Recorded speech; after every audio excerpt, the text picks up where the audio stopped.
Hello everyone, welcome to our YouTube channel. आज हम लोग स्टूडेंट्स ट्रिगोनोमेट्रिक फंक्शंस के रेशियो के बारे में पढ़ने वाले हैं।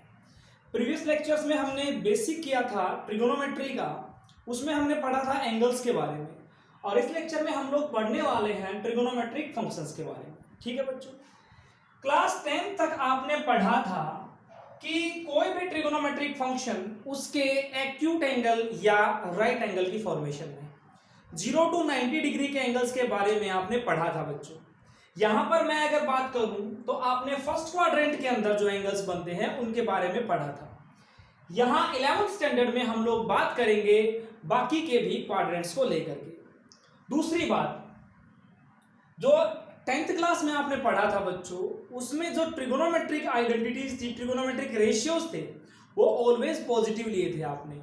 लेकिन यहां पर हम पढ़ेंगे कि ट्रिगोनोमेट्रिक रेशियोज आपके पॉजिटिव होने के साथ साथ नेगेटिव भी हो सकते हैं। आइए बच्चों शुरू करते हैं। मैंने ये एक कार्टेशियन प्लेन बनाया बच्चों। इसमें ये जो आपका लेंथ है, मैंने कोई पॉइंट P लिया x, y, और ये वाला डिस्टेंस है बच्चों x और ये वाला डिस्टेंस है y, और ये एंगल आप जैसे कि आपको पता है 90 डिग्री। सो ये निकल के आया, इसको मैंने मान लिया r। यहां पर अगर r की बात करूं तो वो बनेगा आपका square root of X square plus Y square. ठीक है बच्चों, और दूसरा मैंने कोई पॉइंट लिया है p डैश, जो कि x डैश y डैश है, और ये यहां पर लिया मैंने कोई m डैश। तो हम ये बात कर रहे हैं स्टूडेंट्स कि जो आपका 10th क्लास में आप फॉर्मूला पढ़ के आए थे, PBP upon HHB means perpendicular over hypotenuse आपका sine theta, base over hypotenuse आपका cos theta, perpendicular over base हो गया आपका टेन थीटा। ठीक है बच्चों, तो ये तीन आइडेंटिटीज आपको क्लियर है। अब पॉइंट ये है कि जो आपका x और y है, ये मैंने चारों के चारों क्वाड्रेंट्स में एंगल लिया है बच्चों। यहां पर जो मैंने एंगल लिया ये आपका theta, this is acute angle. अब यही लाइन अगर शिफ्ट होकर के यहां आ गई, और एंगल बच्चों मैंने क्या किया है, यहीं से मेजर किया है, ये अगेन थीटा। फिर अगर ये लाइन शिफ्ट होकर आपकी थर्ड क्वाड्रेंट में आ गई तो यहां से आपका एंगल बना बच्चों ये वाला, इसको मैंने थीटा लेट किया। अगेन अगर ये लाइन आपकी यहां आ गई क्वाड्रेंट नंबर 4 में, तो एंगल बना ये, इसको मैंने लिया थीटा। ये मैं कौन से एंगल की बात कर रहा हूं बच्चों, एंटी क्लॉकवाइज।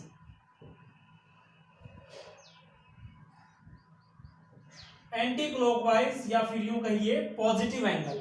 आपको पता है मेजरमेंट ऑफ एंगल वाले लेक्चर में हमने डिस्कस किया था कि एंटी क्लॉकवाइज डायरेक्शन में जब हम एंगल मूव करते हैं तो हमारा एंगल आता है पॉजिटिव। तो पॉइंट ये है स्टूडेंट्स कि अगर यहां पर एक्स वाई आपके पॉजिटिव हैं इस क्वाड्रेंट के अकॉर्डिंग, और आर क्या है बच्चों, अगर मैं पाइथागोरस थ्योरम लगाऊं तो आर एक्चुअली क्या है, इसकी पोजीशन है ओ से पी की पोजीशन की लेंथ है। सो आर आपका हमेशा ही रहेगा positive, R is always positive, और आपका जो एक्स और वाई है वो may be negative, may be positive according to their position और अकॉर्डिंग टू देयर क्वाड्रेंट। तो यहां इस क्वाड्रेंट के लिए आपका एक्स हो गया नेगेटिव, वाई हो गया पॉजिटिव। ठीक है बच्चों, इस क्वाड्रेंट के लिए आपके दोनों हो गए नेगेटिव, इस क्वाड्रेंट के लिए आपका एक्स हो गया पॉजिटिव और वाई हो गया नेगेटिव। तो यहां पर मैं आपको दो बातें बताना चाहता हूं बच्चों, जो कि मेन दो बातें हैं। यहां से पहली बात तो आपको ये क्लियर हो गई कि ये आपका परपेंडिकुलर है और ये आपका बेस, तो ये हुआ आपका हाइपोटेनियस। तो अगर मैं यहां पर आऊं तो बच्चों ये तो रहा आपका परपेंडिकुलर ही, और ये हुआ बेस, हाइपोटेनियस ये हुआ। तो आप देखिए बच्चों, अगर इस क्वाड्रेंट के हिसाब से हम लोग साइन थीटा, कोस थीटा या टेन थीटा निकालने लग जाएं, अगर मैं साइन थीटा की बात करूं तो वो होता है आपका perpendicular over hypotenuse, P by H. तो जो P बाई एच है बच्चों, इसमें आप देख सकते हो P का वैल्यू है y और H का वैल्यू है कितना बच्चों, आपका R। ठीक है, लेकिन अगर इसी में हम लोग कोस थीटा निकालने लग जाएं तो कोस थीटा बच्चों बेस ओवर हाइपोटेनियस।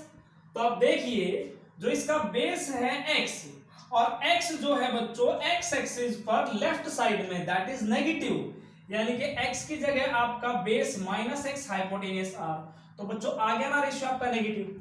यही बात हम डिस्कस कर रहे थे कि जो आपका ट्रिगोनोमेट्रिक रेशियोज है वो अकॉर्डिंग टू x और y वो पॉजिटिव भी हो सकता है और नेगेटिव भी हो सकता है, पहली बात स्टूडेंट्स।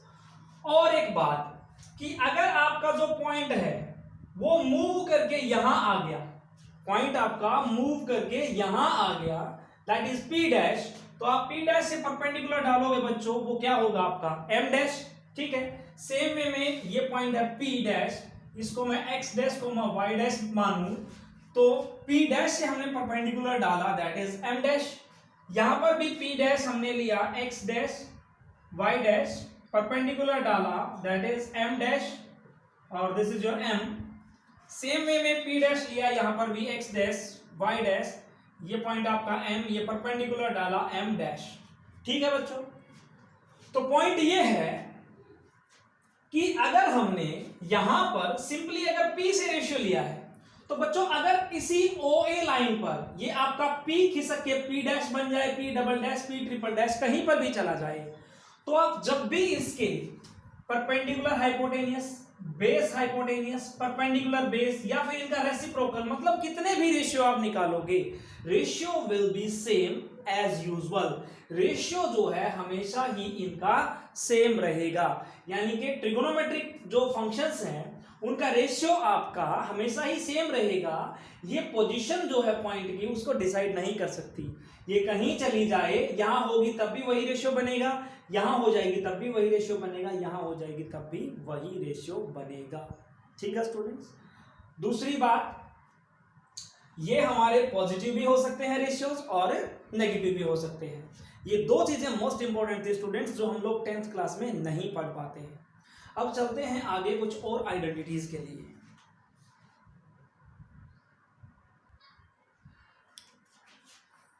नाउ स्टूडेंट्स एक इंपॉर्टेंट रिमार्क है, उसको ध्यान से देखेंगे। If the terminal side coincides with x axis then cosecant and cot theta are not defined. देखिए बच्चों, अगर मैं इसके रिगार्डिंग बात करूं तो ये हमारा इनिशियल लाइन है और ये टर्मिनल लाइन है, तो मैं इसको अगर अलग से यहां पर डिजाइन करूं तो ये मेरा इनिशियल लाइन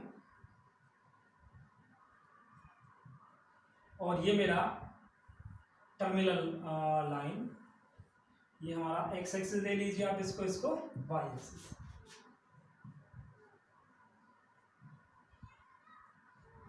ध्यान से देखेंगे बच्चों, important point, if the terminal line coincide with x axis, क्या मतलब है बच्चों, ये जो हमने एंगल बनाया थीटा, ये अगर x एक्सिस के साथ कोइंसाइड करेगी, इसका मतलब ये है कि ये लाइन झुक करके इसी के ऊपर बन जाएगी बच्चों, x एक्सिस के ऊपर बन जाएगी। अगर ये लाइन x एक्सिस के ऊपर बनी बच्चों, तो जो यहां पर हम लोग पॉइंट लेते थे उस दौरान जो हाइपोटेनियस की वैल्यू होती थी, हाइपोटेनियस की वैल्यू वो वाली क्या होगी बच्चों, 0। हाइपोटेनियस तो कुछ रहा ही नहीं भाई, यहां पर हमारा पॉइंट होता था, वो हाइपोटेनियस बनता था। अगर ये लाइन इसी के ऊपर कोइंसाइड कर गई, इट मींस जो हाइपोटेनियस की वैल्यू थी वो मर्ज होकर के क्या हो गई बच्चों, 0। तो हाइपोटेनियस क्या हो गया, 0 हो गया।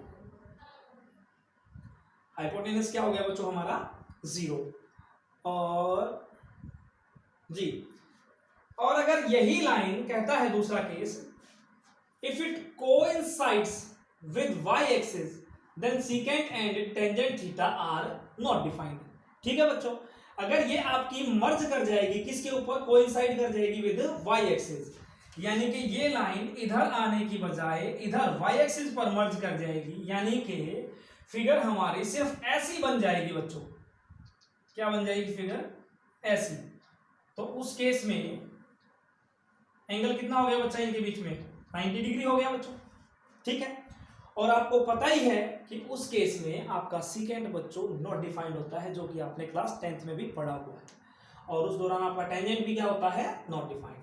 तो ये दो इंपॉर्टेंट पॉइंट थे स्टूडेंट्स, आप इनको ध्यान रखेंगे। ठीक है, अब बढ़ते हैं आगे कुछ रिलेटेड क्वेश्चंस के लिए।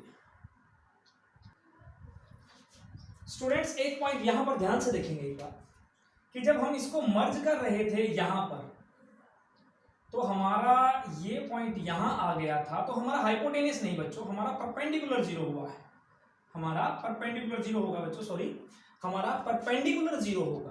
और जब परपेंडिकुलर जीरो होगा तो जो हम लोग कोसिकेंट थीटा जो लेते हैं वो होता है साइन का रेसिप्रोकल, जैसा आप 10th क्लास में पढ़ के आए हो, hypotenuse over perpendicular, hypotenuse over perpendicular. So perpendicular अगर जीरो हो जाएगा तो उस केस में ये क्या हो जाता है बच्चों, नॉट डिफाइंड।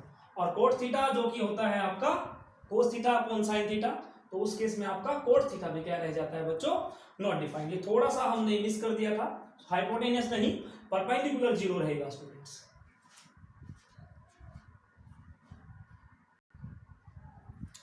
अब लेते हैं बच्चों कुछ ट्रिगोनोमेट्रिक आइडेंटिटीज हैं, इनको प्रूव करते हैं one by one. Sign square theta plus cos square theta is 1। देखिए बच्चों, जो साइन थीटा का वैल्यू है, फर्स्ट से अगर देखें, जो साइन थीटा का वैल्यू है वो होता है परपेंडिकुलर ओवर हाइपोटेनियस। तो साइन स्क्वायर थीटा हो गया P square over H square. कोस स्क्वायर थीटा क्या होता है बच्चों, बेस ओवर हाइपोटेनियस, तो ये हो गया बेस स्क्वायर ओवर हाइपोटेनियस। अगर मैं इन दोनों को ऐड करूं बच्चों तो डिनोमिनेटर सेम है, न्यूमरेटर में बन गया P square plus B square, that is perpendicular square plus base square which is always hypotenuse square upon hypotenuse square. ये सोल्व होने पर कितना आ गया बच्चों, 1। सेम वे में आप कोसिकेंट स्क्वायर थीटा के लिए अप्लाई करोगे, कोट स्क्वायर थीटा के लिए अप्लाई करोगे और पाइथागोरस थ्योरम अप्लाई करके वैल्यू 1 आ जाएगी। सेम वे में आप थर्ड को करोगे। फोर्थ देखिए बच्चों, इंपॉर्टेंट आइडेंटिटी है, इसकी जरूरत पड़ जाती है कई बार अपने को क्वेश्चन निकालते हुए। Sign theta plus cos theta का होल स्क्वायर प्लस में sine theta minus cos theta का होल स्क्वायर ऑलवेज इक्वल आता है 2 के। यही आइडेंटिटी ऐसी भी बन जाती है students, cos theta plus sine theta whole square plus में cos theta minus sine theta, cos theta minus sine theta whole square is equal to 2। देखिए स्टूडेंट्स, इसको एक्सप्रेस कीजिए, इसको एक्सपांड कीजिए, ये बनेगा sign square theta plus cos square theta plus 2 sine theta cos theta plus में ये बनेगा sign square theta plus cos square theta minus 2 sine theta cos theta. अब दोनों को ऐड करेंगे तो स्टूडेंट्स ये कैंसिल हो गया, sine square plus cos square 1, sine square plus cos square 1, 1 plus 1 is equal to 2। तो ये कुछ इंपॉर्टेंट आइडेंटिटीज थी स्टूडेंट्स जो कि हमें करनी है इन फ्यूचर के लिए, अभी हमें याद रखनी है ये वाली। एक एग्जांपल लेते हैं बच्चों, कई बार एग्जाम में आ जाता है। If cos theta plus sine theta is equal to √2 cos theta, find the value of cos theta minus sine theta. अभी अभी स्टूडेंट्स हमने एक आइडेंटिटी लिखी, याद करिए कि cos theta plus sine theta whole square plus में cos theta minus sine theta whole square का वैल्यू होता है बच्चों 2। चलिए इसको यूज करते हैं। वी नो दैट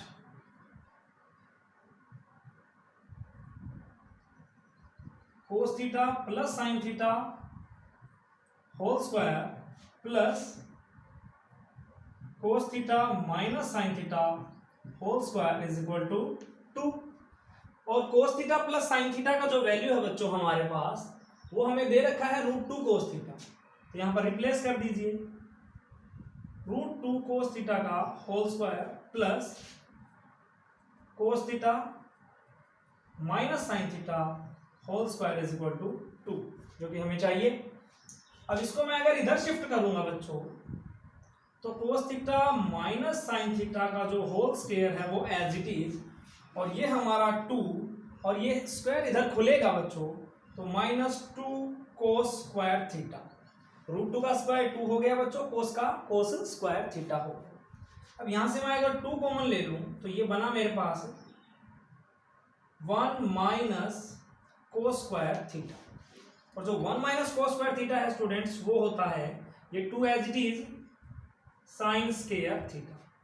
ये हमारा जो वैल्यू है बच्चों, ये चल रहा है cos theta minus sine theta whole square के, बट हमें तो वैल्यू चाहिए cos theta minus sine theta की। So cos theta minus sine theta, ये स्क्वायर इधर आकर के क्या बन जाएगा, स्क्वायर रूट बन जाएगा बच्चों, square root of 2 sine square theta, this is √2 sine theta. तो बच्चों अभी आप याद करेंगे, अगर cos theta plus sine theta equal है √2 cos थीटा के, तो cos theta minus sine theta हो जाता है √2 साइन थीटा के इक्वल।